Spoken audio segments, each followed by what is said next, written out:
Well, Not it's an image for another day. An image for another yeah, day. yeah, it's where we met, Sean, as you know. Good morning, everybody, and welcome to the Daily Energy Markets podcast. It is the first day of the second half of the year. It is the first day of July and the first day of the third quarter, and I could go on, but Brent crude oil is trading this morning essentially unchanged from yesterday, trading at 66.76. That is below what I would describe as the first half average price for Brent crude oil, which in this first half of 2025, Brent crude oil averaged at $70.80. So we are below that first year half average, and we have been below it except for the brief period of the big dramas around the Israeli war on Iran, and prior to that, and since that sort of step back, we've been sort of stuck around or close to $65 on Brent since probably sometime in March. So the first quarter gave us some big numbers, 80 into 70s, second quarter 60s, and so the average ended up at 70. So my question to kick off this morning with Arne Lohmann Rasmussen, Chief Analyst and Head of Research, Global Risk Management in the lovely surroundings of Denmark. Arne, what will Brent crude oil average in the second half of the year? Oh, there you caught me off guard. No, I think we'll be basically slightly below 70. I'm actually not buying into the narrative of we can only go significantly lower to the 50. So relative to the forward curve, I'm probably a bit above that one for the second half of the year. And what would be the North Star, do you think, now that we've kind of come through the big rapids of the geopolitical drama of Iran, Israel, at least for the time being? What do you think becomes the big North Star for the oil markets? First of all, I don't think the world economy is that bad. We are actually, it seems like we're going to get some trade deals now. That is, of course, the big unknown in this one. It will probably end with 10% on most countries. We can live with that. It is much better than we feared a few months ago. That sort of supports that. I think the market has become too bearish, too negative on China to also give some support. And then I think it's quite obviously that we see when we move to mid 60s, below the mid 60s, low 60s, that it starts to impact US crude oil production. Of course, sanctions is one big unknown in this. I still think that they will actually end up tightening the sanctions on Iran, but we all know it's changing almost by the hour. It apparently on Friday, Trump managed to say that they will tighten the sanction and ease the sanction in the same interview being broadcast it's on a bit Sunday. like the weather in the west of Ireland. It changes every few hours.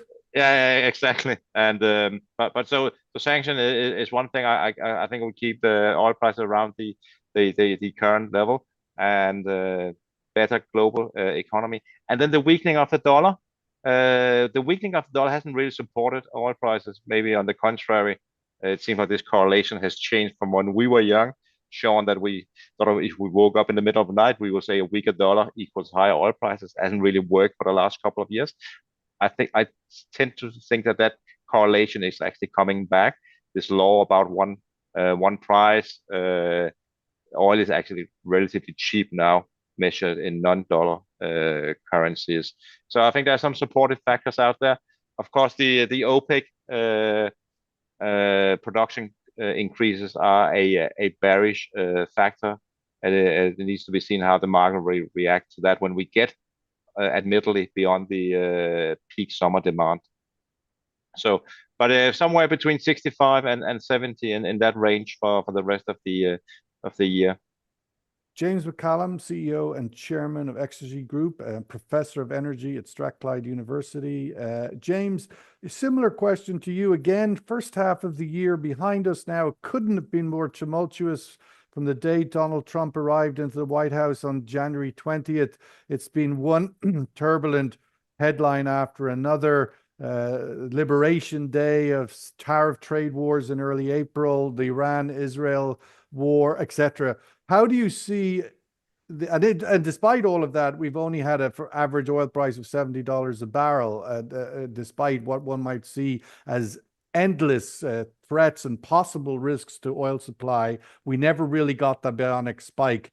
How do you see the second half? Where do you see oil prices?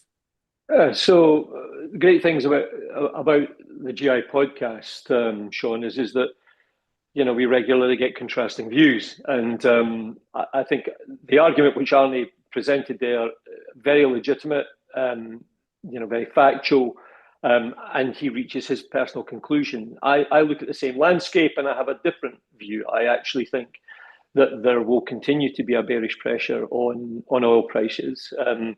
I'm not convinced it'll yet get into in the second half of the year down into the high 50s, but I do think it will be in the lower range of the 60 to 65. And the reason I think that that's there is partly down to what you've just said, which is we've had so many, black swan events, and it has not had the traditional impact on oil prices that we would have seen in previous decades. And I think that is partly also down to the fact that I think we are seeing a massive pivotal change in the way that the core OPEC members look at how they're going to maximize revenue going forward. The countries that have the ability to produce are looking for an avenue to produce, and that we will. I do think that the 411,000 barrels a day of increased production is undoubtedly built into the current price, but that tendency will continue. I think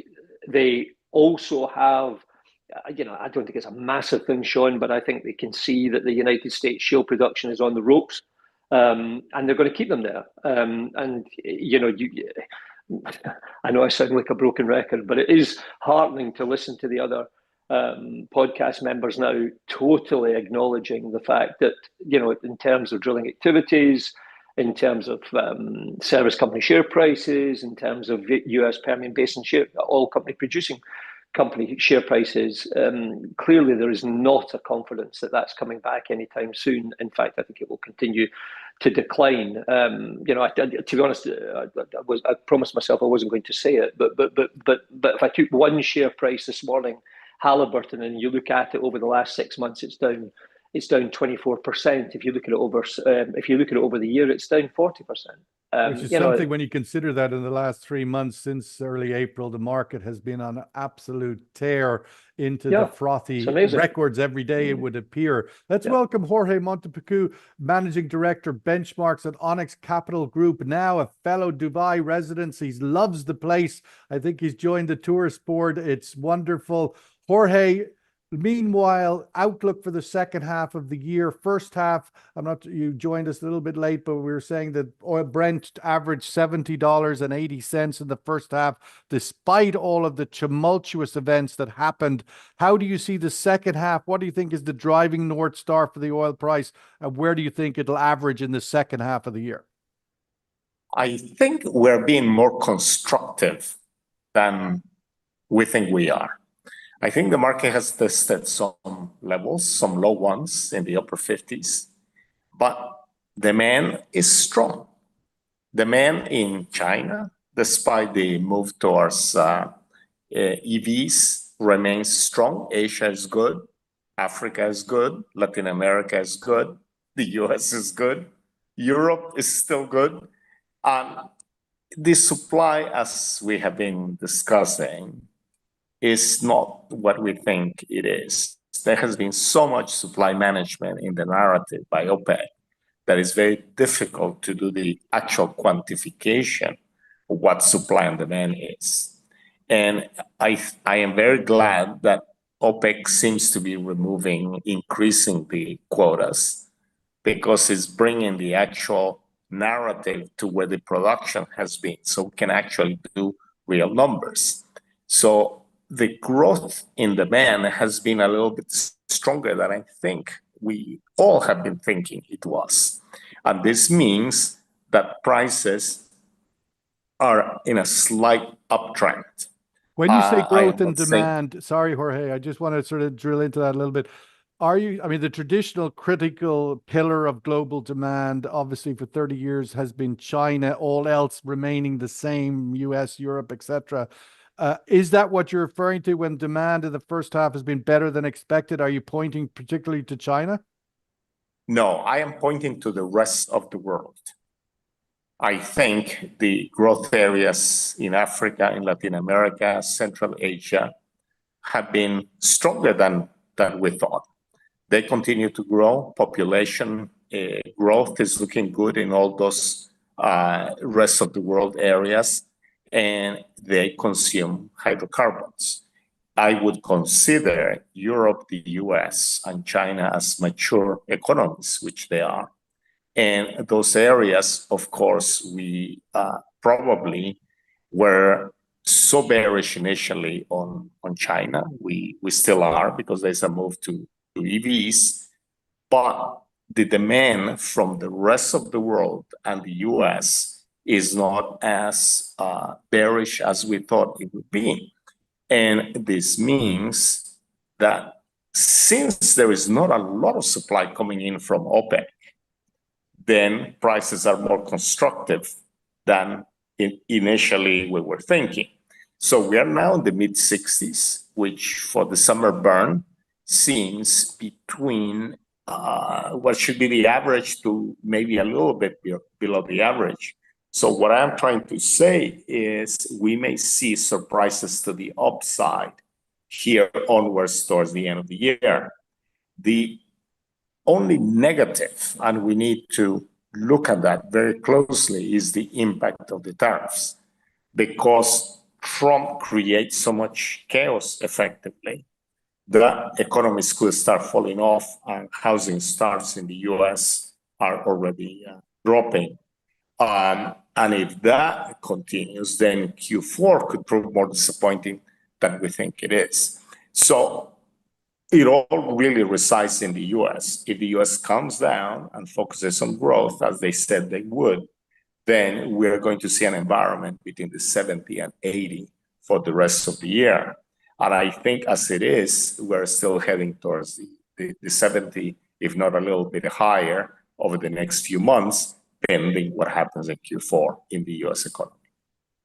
Arne, just taking the sort of general narrative of the first half, I mean, the OPEC supply increases, which of course come into very big focus this week, because OPEC Plus is meeting on July 6th at the end of this week, expected to continue with their accelerated quota increases, where they raise the permitted production quota of each of the 8 members that are part of this 2.2 million a day cut that was off the market for a long time, and now they've brought back more than half of it, and it looks like they're going to bring back the rest of it. But my question to you on that is not will they do it? I think that is baked into the price, as James said, but up till now, as Jorge said, that hasn't actually resulted in a lot of tangible barrels. Let's say they brought back over 1 million barrels of quota so far, but they haven't brought anywhere near that amount back in actual physical barrels.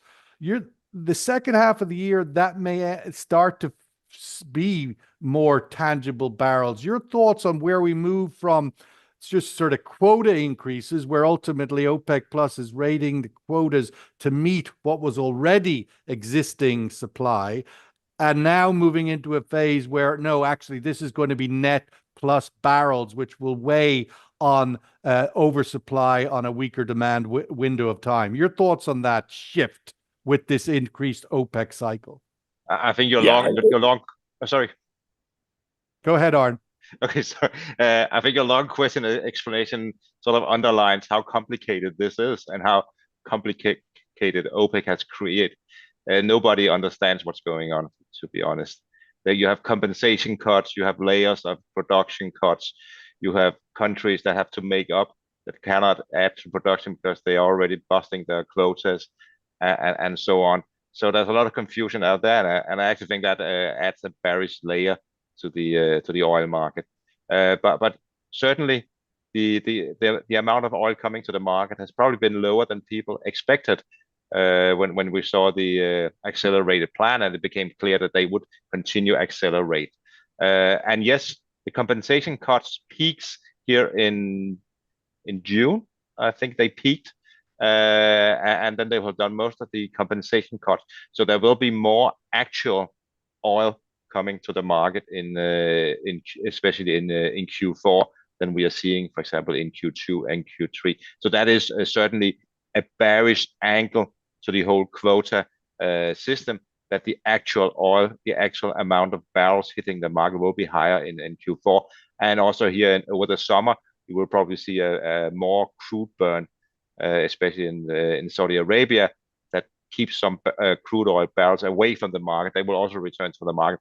In that respect, I agree with James. It's easy to create a bearish narrative for the market balance in Q4. But there's a lot of confusion out there. And if I go and ask my traders, I'm not sure they can all explain how much oil did actually come to the market in May and June. It creates uncertainty, and it is a bearish factor that there will probably be more actual barrels hitting the market in Q4. James, I wanted to get your thought at these prices, and as you indicated, your outlook for the second half of the year is lower than the first half, which was 70, and you're sort of indicating you think second half of the year it's more into the 60s and maybe the lower 60s. Whatever number that might be, ultimately at these prices, you would usually in the history in previous cycles start to see some M&A activity. And of course, we've had the big noise and have had for a while around BP being the target of acquisition and takeover. Your thoughts on that, and just in general, if we linger in the 60s for a while, what's your expectation on more mergers and acquisitions in the sort of upstream oil and gas industry? Yeah, so I think there will be more mergers and acquisitions, Sean. I think that will have to be driven by capital efficiency. There's a little clip on the News Digest around a view on Chevron in the United States, and and the whole of that commentary is that if you're a stock picker or a buyer, the only reason you would be in the energy sector stocks is for dividend payout. You're just ignoring the core stock value. So yeah, there's going to have to be more mergers and acquisitions. The BP Shell story is a really interesting one, obviously, for any European to observe. Again, you take a look at BP stock. In the last 6 months, there's a 15% swing between Shell and BP. So BP is getting cheaper by the day, if indeed there is to be a Shell acquisition of the company. I would like to come back to something that Arne just said there, and I think that there's a wonderfully rich plethora of views that one can hang on to, whether you're looking to say, oil prices will strengthen going into the second half, or they will weaken, and you pays your money and you takes your choice. The one thing I think that is incredibly important in that discussion is to acknowledge that at the moment, oil is the only hedge that there is against inflation. As oil prices are coming down, that has a positive impact on inflation. I thought Omar yesterday, as he usually does, gave a wonderful view in terms of where he is, and again he's bullish on oil price to support what Arne and Jorge were saying. But the reality is, for me, you have to have some tool in the toolbox, to try to fight against inflation. I do agree that we will see interest rate cuts in the United States. That will push inflation. So for the world to sort of try to keep a hold of the reins in some context, lower oil prices suit the world's dynamic to fight against inflation. But I again will reiterate, for me, it suits the purpose of OPEC. And the central core members of OPEC, because for the first time in what feels to me like 2 or 3 years, I would imagine they feel like they've got control over price again. I don't think they felt they had control over price in the last 2 or 3 years, and I think that they feel that they've got it just now. And the tool is increasing production, not cutting it back. Jorge, just looking at those points, I wanted to get some of your sort of technical expertise on the market and taking some of the comments that Arne and James has mentioned. Arne mentioning the confusion of the market in the context of quotas are increasing, but supply isn't, which would indicate perhaps that the numbers and reporting of secondary sources and people's misunderstanding prior to these increases in quotas of what actual production was, so that the expectation, oh, you're rising quotas, you're going to be rising supply and so forth. And last year we saw OPEC forecasting to be way ahead of where IEA forecasting was. And now this year we're seeing questions are emerging around, are the secondary sources getting it right, in which OPEC and the market depends a lot on? I just wanted to get your views on some of those things. That part of the reason the markets have been subdued with these OPEC increases because the data and the reporting isn't quite where the reality is. Yes, the data that the secondary sources and OPEC report that each member is producing is largely wrong. These figures do not represent the actual output capacity of these countries. This is a matter of great debate, but every time we poke at any number, it is understated by the secondary sources and by OPEC. And at the top end, in terms of understatement, is the production by Abu Dhabi, followed by Iraq, and off you go into every single member, including the plus members. In our analysis, the only two countries that are sort of respecting the quotas are Kuwait and Saudi Arabia. But even Saudi Arabia in the last three to 4 months has been increasing the production over and beyond the reported quota. So when any narrative comes out of OPEC about we are increasing the quotas, really, frankly, to all the viewers, ignore it as a statement. Why are the secondary sources getting it wrong? I mean, they have access to a mountain of very transparent data in the world today. What's your analysis on why these numbers are being incorrectly reported? The secondary sources are subject to a huge amount of pressure by OPEC members to toe the line and reflect some fantasy. And this goes to even the big producers. And one of the secondary sources, even has two streams of data, one that is produced for OPEC and one that is produced for analysis. So really, really take the whole lot and just put it in the bin. Ignore it. It's irrelevant and it's wrong. What you need to look back or look forward right now as to what is coming in is really what Saudi Arabia is adding to the market. I checked with some of my sources as recently as last week, and they have been dribbling out. They first did a chunk of about 125 KBD 1 month, about 3 months ago, and then they have been adding close to 50 KBD a month. So they're doing it slowly, dribbling.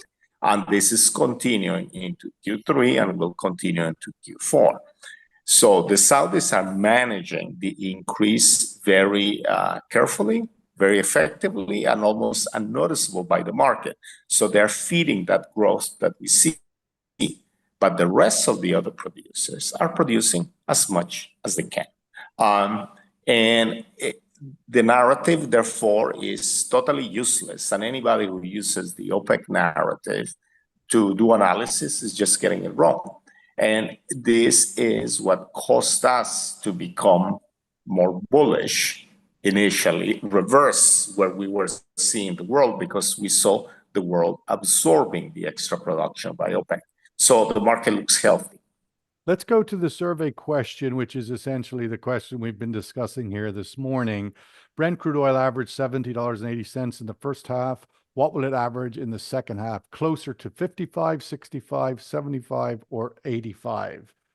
What will it average in the second half? Not for the whole year. This first half was $70.80. What will it average in the second half? Closer to which of these numbers do you think it will be? Arne, where are we at in the geopolitics of we saw obviously very big focus on Iran, the Middle East, Israel in recent weeks for all the obvious reasons. But at the same time, there was equally devastating bombing in Ukraine. That war continues unabated and yet doesn't register in any sense. Where do you think that is going from the point of view of what seemed to be in the early part of the first half as something that Trump and the U.S. administration was very focused on resolving and seemed to be, going to be getting very close to resolving. And then now we seem very far away. Your thoughts on that and what it looks like for the second half? Could it become another black swan? Obviously, the war continues, but where is it going, do you think, from the point of view of Europe? There was a story out that Lindsey Graham in the Senate had a talk with Trump that he had, and he was open for this law that they could put secondary sanctions on countries not supporting Ukraine if they bought Russian products, Russian oil, basically. My hopes are quite low. I don't think it will come true. So the war continues. There's still, I think, a lot of support in Europe for Ukraine, but it just continues. The Russian oil continues to flow. So I don't think it'll be a black swan. I'm afraid we are sort of stuck in the current situation that we have right now. If there's anything that I think there's actually a bigger risk, I'm afraid that the situation in Iran could explode again somehow. We shouldn't cry wolf or anything, but of course it could come back. But I guess the market was taught a lesson this time, putting in a risk premium of $10-15. Yeah, it came in quick and it disappeared as quickly. But I don't think the war in Ukraine will be a black swan this year. I hope it would be, because that would be a peace solution. It would be tougher sanctions on Russia, but I don't see it happening. James, your thoughts looking to the second half. You mentioned in your earlier comments there that U.S. shale production, new supply at best flatlining, maybe even declining. Where do you think at these prices that you're forecasting for the second half? We've talked obviously about OPEC plus supply, but other non-OPEC plus supply, U.S. shale flat to declining. What about other deep offshore, Brazil, etc.? Yeah, well, look, I mean, deep offshore production targets are extraordinarily expensive, Sean. Again, it comes back to your point about will we see increased merger activity? If you're going to if your sole avenue for your business plan is to play in lower cost per produced barrel production, then for the super majors, that's got to come from elephant fields, and those elephant fields are in deeper and deeper water, and that's more and more expensive to do in front end capex. So again, so you're going to be doing mergers, and you're going to get to capital efficiency.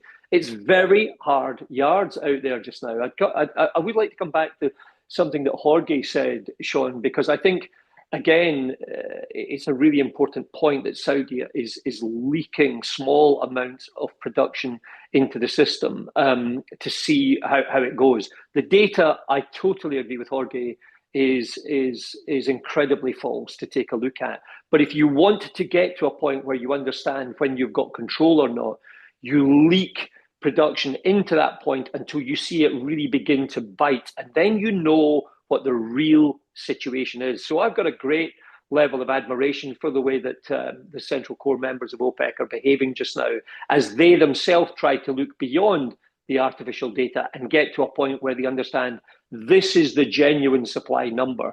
Then they will react to what they want to do with it. And the way to get to that is say, right, go toe to toe with me on production. If you haven't got the money to invest in increased production, you won't be able to increase. I have got the money to increase, or I have the excess capacity and storage to be able to bring that production on. I will drip it into the market until I understand where the reality meets the data. Jorge, last word with you on, again, looking to the second half where, we mentioned earlier, we believe that the price already has bedded in that OPEC Plus will continue with this accelerated increase. Has it also bedded in the big sort of moment that's coming next week, which is the expiration of the suspension of the Trump tariffs, and now coming back into the headlines every day now that he's going to unilaterally declare, send a letter to everybody and tell them what their new tariff level is? Is that an event that was incredibly turbulent for the markets in April? Does it return to be as turbulent, or are we back at taco here? The market gets accustomed to anything and everything. Complacent or accustomed? Accustomed. We all get accustomed to anything. So the shock value of the tariffs has worn off. And by all indications, Mr. Trump will say something like, let's keep on talking about it, or he'll do a taco thing, a reversal that we will soon forget. But what it all means beneath it all is that the budget situation in the US is very precarious. So the big thing heading towards us, and all the different speakers have addressed it, is that inflation is coming because the US has to print. They have so much debt that they need to sell. And they're about to pass a budget bill that's going to add apparently another $3 trillion on that. Correct. And the dollar is tanking. The dollar is really falling hard. This is the inverse of that, is that it's very positive to commodities, of which oil is one of them, because there's too much currency chasing for the goods. So even if the market is not as strong on a demand point of view basis, because there's so many dollars in the system, the price is constructive. So all of these things are pointing out to maybe some nice surprises to the Middle East, which is so dependent on the price of oil. And the other thing we need to factor in as well is that by all indications, the ceasefire between Israel and Iran is largely holding.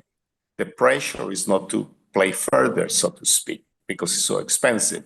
Your organization put out the article about Qatar explaining how expensive and damaging the attack was. All of these things result in perhaps more stability in the system. Stability is good because it leads to more consumption, but the US is unstable, but the instability is reflected in more currency, and that is also positive for the oil business. And perhaps also why Trump is getting, and his team getting, incredibly animated by the reporting that is indicating that the Iranian nuclear facilities were not as damaged as much as was reported, and and the administration seems really, even to the extent of threatening journalists on their sources. They need to slap down that narrative that Iran may still be in the uranium enrichment business. So I think to watch that space, because it'd be interesting to see where Israel goes with their ability to inflame that narrative in the US as well, if they do indeed want more action. So I think that's a space to keep an eye on, what could reanimate the Israeli-Iran face-off. $65 seems to be the sweet spot in this room. I have to say, I voted it myself. It's always sort of easy to vote the nearest thing that's, 65 is just, one step away.